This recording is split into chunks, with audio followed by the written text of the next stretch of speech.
What's the meaning of baking hot?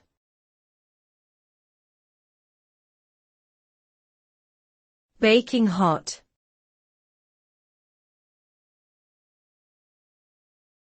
Baking hot.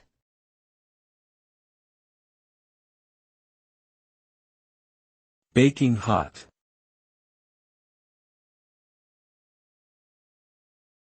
Baking hot.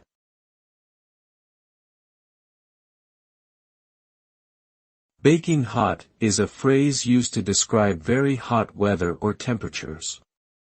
When it's baking hot, it's so hot that it feels like you're being baked in an oven.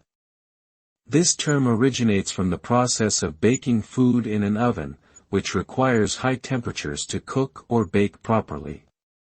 Typically, baking hot refers to a temperature range that is well above what is considered comfortable for most people. It can make you feel extremely uncomfortable, sweaty, and dehydrated. During such periods, it's essential to stay hydrated, wear cool clothes, and avoid prolonged exposure to the sun to avoid heat-related illnesses.